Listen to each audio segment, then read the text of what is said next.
In this week's drive, we get a good look at the holy grail of horsepower, go back to the future and see the way it was. Watch Jensen get wet feet up close and personal, and see the end of escapism. All this and more in this week's Drive.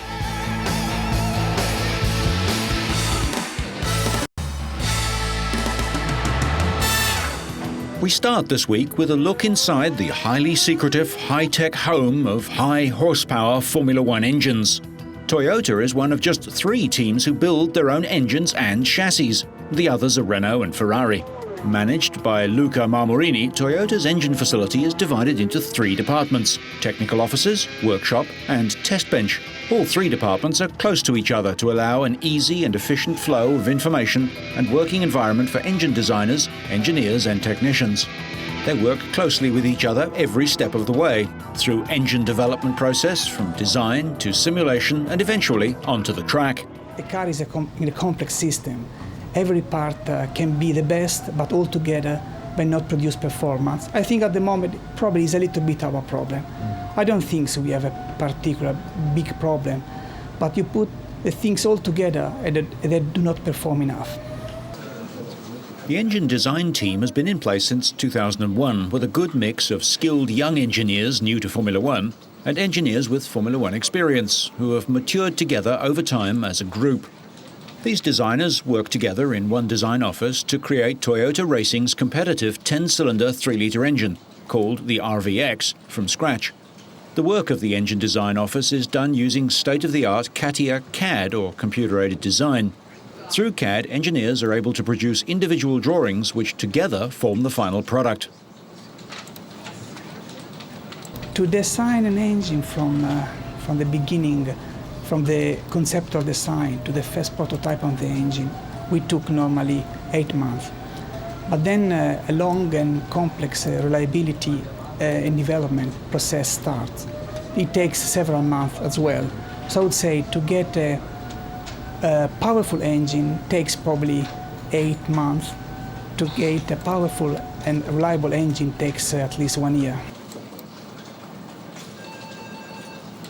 When we design an engine now, we can take the opportunity to access to a big database of data we have already built. This is our Toyota know-how. So basically, a new engine is not brand new. A lot of parts are transferred for the previous engine. All consumable parts, nuts, things like this one, and a lot of also concept in the old engine are always transferred and improved in the new engine. This typical activity is mostly done in the technical department. It's a design phase. Meanwhile, in parallel, we always have some experimental activity to be sure that when the first engine is fired, all the subsystems are already tested. We cannot afford any longer to put an engine on the test without knowing that the pump will work, or the pneumatic system will work, or an oil pump will work. Every subsystem has to be tested in advance, because otherwise won't be time to react. To attain a balance of performance, reliability and lightweight in the V10 engine, a methodical approach is required, and it takes in the region of 1,500 detailed CAD drawings to reach the result. First of all, the mission of a Formula One engine is in a certain sense much easier with respect to the one of a normal car. In a normal car, you may use in any way you want. You can stay at the traffic light for half an hour, discussing in idle, raving at 2000 RPM. In a Formula One engine, you have a professional driver that normally is very strict in the way he's driving the engine, and we have a very limited amount of track where you run. So basically, you can design the component at the very limit, because you know exactly the profile and the mission of its usage. And then, of course, we are allowed to use material that have probably no sense to be used in a production car. I won't extend this too much. I would say also in production car, you have very exotic, strange material, but normally in Formula One, sometimes you may have also material typical of aerospace industry rather than automotive industry. Once the design is finalized and the specialized parts are made, the engine begins to take shape in the workshop. Toyota agree on the extension of engine life. We understand that there will be a problem or a difficult issue on handling the engines from one race to the other, but we think that is the only short-term solution for reducing the number of engines. Basically, you have two options: or reduce testing days, or reduce the number of engines you bring with you at the race weekend. This also will make it easier for a small team to afford an engine or a good engine for the weekend, so probably will make it easier also for team like Toyota to supply a second team as well. You have to understand that at the end it will be a compromise between performance and reliability. If Toyota would be happy to have an engine with 100 horsepower less, probably the two race weekend engine is already ready, this engine. But of course we will like to keep the performance, so it will be a big job for us. I think that the best way of reducing money is decreasing tests. That's the best. And this is the first issue. Surely increasing engine life is another way as well. So both the two ways are effective on reducing cost. With very little automation involved, the Toyota V10 engines are all hand-built by a dedicated group of skilled mechanics, half of whom have worked at Toyota Motorsport in Cologne in Germany for over 10 years. Before the Formula One focus, the German facility was the home of the World Rally Team, and they also built the World Sports Car contenders too. Mechanics are divided into project teams working on different aspects of the engine build-up process: parts preparation and component assembly, cylinder head build-up, track engine assembly and track support. In addition to the race engines, development continues using single-cylinder engines. Nothing is left to chance in search of the most powerful, most reliable Formula One motor. Until last year, the mechanics in the engine workshop built and rebuilt over 300 engines per year. After every race or test, the engines were stripped down and inspected before being rebuilt. But with this year's regulations, the racing engines must last 2 full race weekends.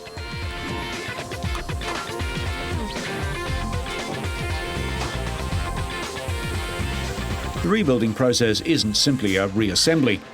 During a rebuild, about 60% of the 4,500 components in the engine, including 2,500 unique components, will be replaced with new ones. All in all, it will take a team 4 or 5 days to assemble a single V10 engine, which equates to a 200-hour job. Although all engines weigh about 100 kilograms, the precise specifications of each one will be determined by the demand of individual circuits. And the RVX develops around 900 brake horsepower and revs out to a maximum of almost 19,000 RPM.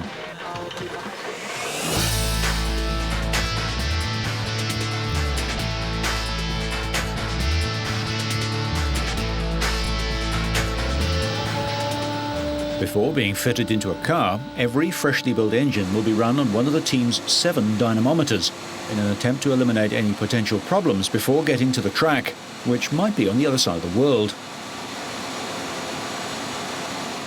Toyota do not prefer a number of cylinders. We would like to have freedom. So what is important for Toyota to have a technical challenge, and as long as we have freedom on development, we accept also V8, V10, or why not V12. If performance reduction is an issue, like it seems to be, I mean reducing 20% performance, I think V8 is the best compromise, because basically we can chop the cylinder from the actual V10, we can transfer a lot of activity we have already done. So I would say it's a good compromise in terms of technology and money saving. Computers monitor the engine's every beat from isolated control rooms. On the transient dynos, the engine is connected to the gearbox so that engineers are able to simulate the rigors of a race without the engine leaving the factory. By using data recorded at previous races, engineers can subject engines to the same cycles of acceleration and deceleration they would experience at the track. The ultimate test of any Formula One engine is still the old Hockenheim ring, where engines would be held at full revs for 17 seconds, twice in every single lap. Improvements in engine performance during the season are not made at the expense of reliability. In its years of Formula One competition, Toyota Racing has only experienced engine failures in a couple of races, which justifies Toyota Motorsport's meticulous engine manufacturing and testing process.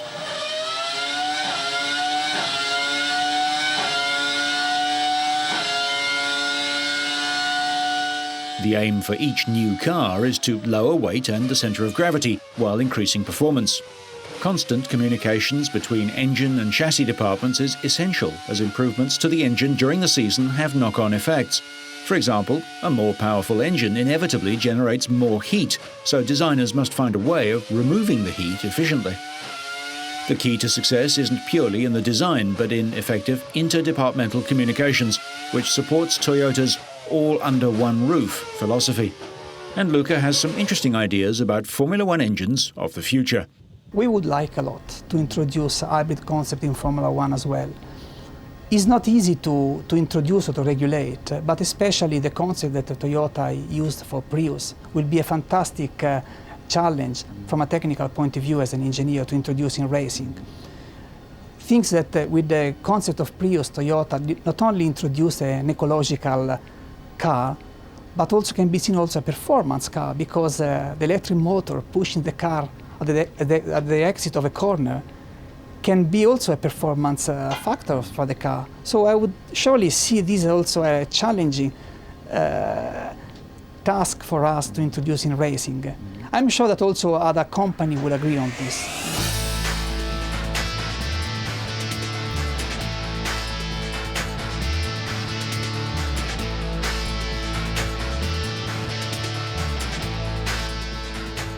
We sometimes lose sight of just how much racing cars have changed over the years, and the recent 70th anniversary of the Silver Arrow's Mercedes racing team is a good time to look back at the way it was. Manfred von Brautich won the 1934 German Grand Prix in his Mercedes at the Nürburgring. The cars were huge, heavy and fearsome 400 horsepower monsters. The drivers, mostly talented amateurs, wealthy playboys out for a laugh, or gritty mechanics determined to win. They drive various cars in different classes for little more than glory. 20 years on, and the world is healing after the Second World War. Legendary Juan Manuel Fangio becomes world champion again at the French Grand Prix. The cars look very different, but racing is still fast, dangerous, and the preserve of fearless young men, many of whom lived and died for motor racing. Fast forward another 50 years and Formula One has changed beyond belief. Corporate sponsorship has produced highly paid professional drivers contracted to teams with budgets bigger than those of some small countries.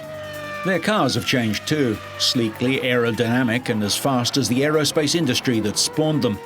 80% of the world's racing cars are built in Britain, including the World Championship team McLaren.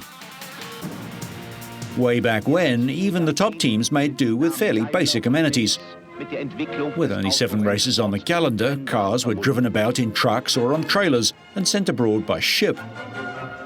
Drivers would frequently rush across Europe by car to make the grid in time to race. Nowadays, with a calendar that includes 19 races on 5 continents, the high-tech cars are flown around the world. The workshop is recreated at each venue so everyone knows where everything is, no matter where they are. In stark contrast to the Toyota engine-building plant, old-time racing engines were built in rather less sterile environments, but with no less skill and precision. Computers have replaced the trained eye and skilled hand of the machinist, turner and millwright.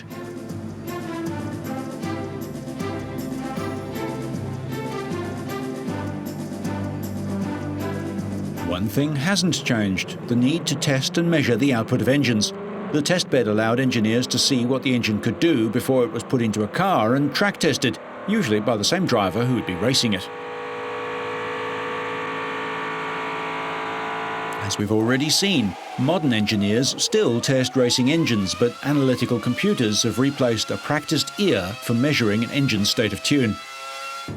In addition, modern drivers do relatively little development of the cars. This is usually performed by a separate team.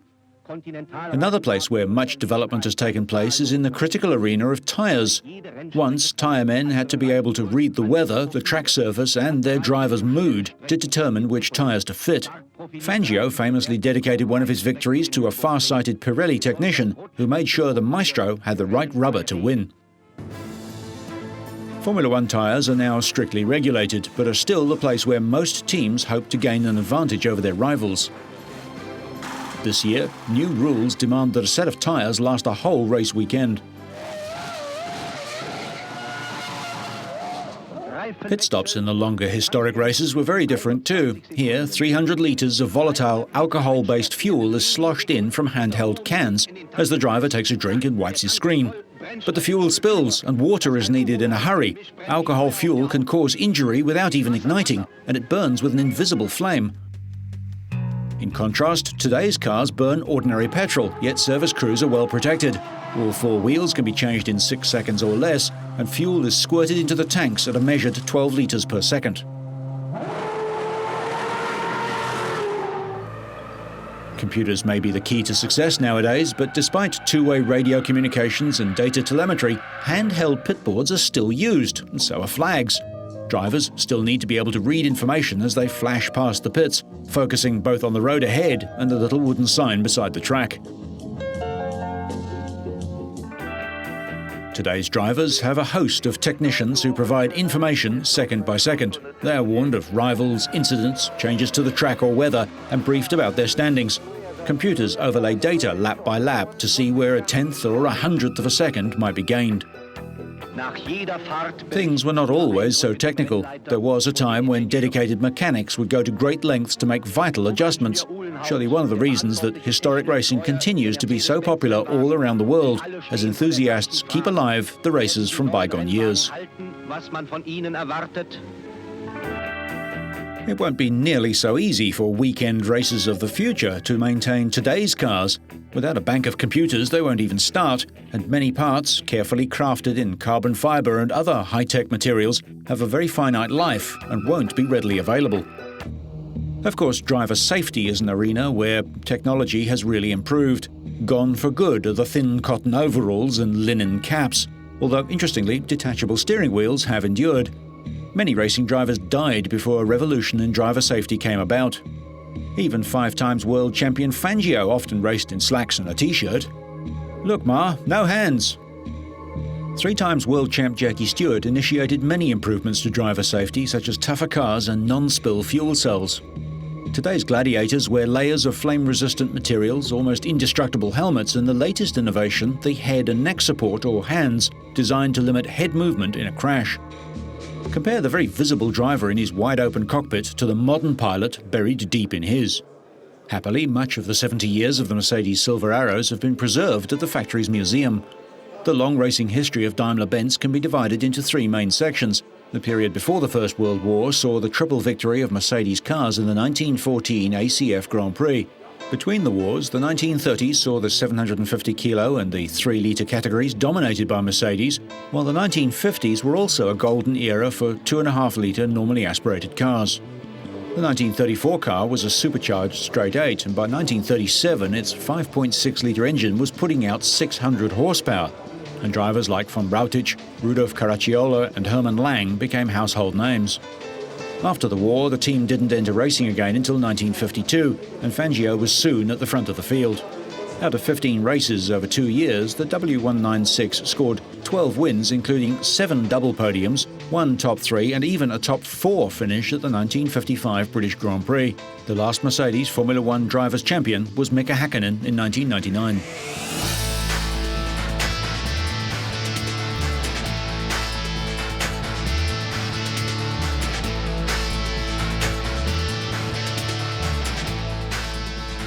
The salt flats of Bonneville are like nowhere on Earth. It's a place so barren that not even the simplest life can exist. Bonneville is a stark, alien wilderness and a great place to take pictures. We're here doing a photo shoot with Hannes Schmidt here on the salt flats, which is pretty cool. This is a venue that I think everyone's heard of that's into motor racing. I was expecting completely white Salt Lake Desert with blue sky. It's just completely flooded. This is like magic. Never seen anything like this in my life before. Well, it's not what we wanted, but This is a very, very spectacular scenery, and reflection of the water is just absolutely fantastic. Bonneville isn't usually under 2 inches of water, but the chute went ahead anyway. This is where the land speed record has been held for many years because it's so flat and it goes on for miles. Hate to think what all that corrosive salt did to the BAR, even without an engine.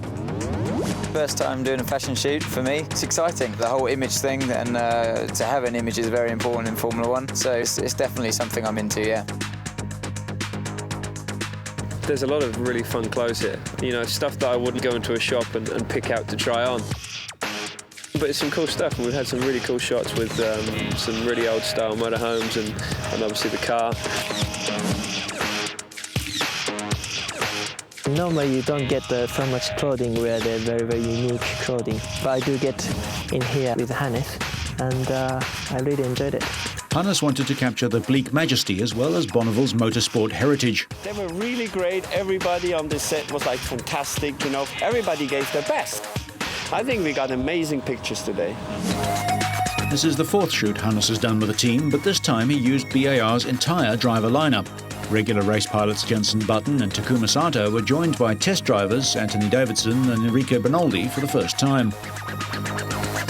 This is a great team. They're not only photogenic, they are personalities. They're great guys, and it's wonderful to work with them.